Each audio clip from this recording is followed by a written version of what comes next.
Meditations for Every Day in the Year by Bishop Richard Challoner.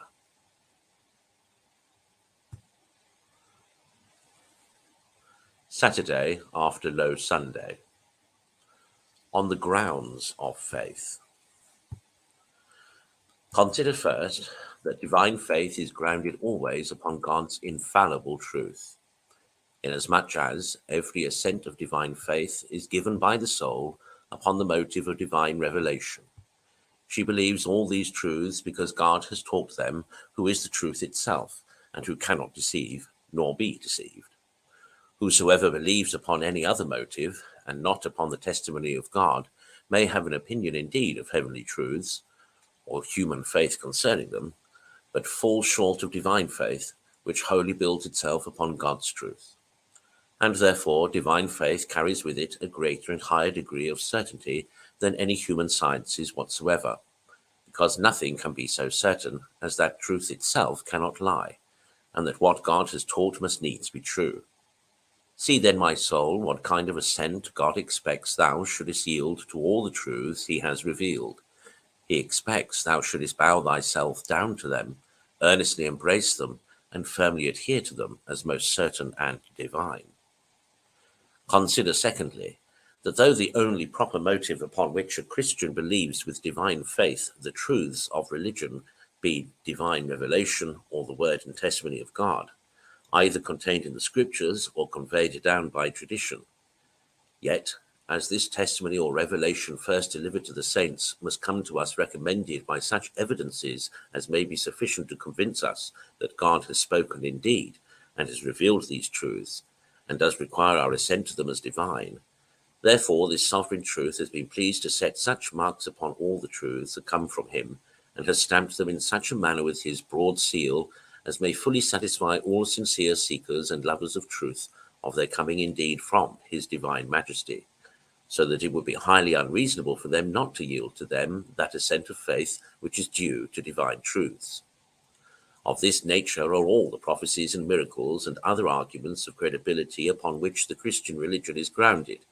together with the innumerable tokens of divine favour which recommend to us that illustrious society of the Catholic Church of Christ, which bears testimony to the divinity of all these truths.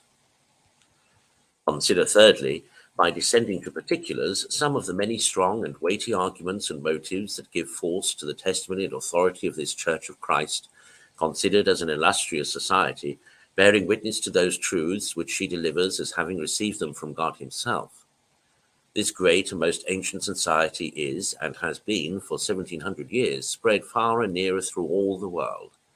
She was foreshown and foretold long before by many plain and glorious prophecies. She was established by Christ and his apostles, by signs and wonders, and earth and hell, innumerable miracles, the gift of tongues, and other gifts of the Spirit of God. She was miraculously propagated in a short time throughout the world in spite of all the opposition of the whole earth and hell.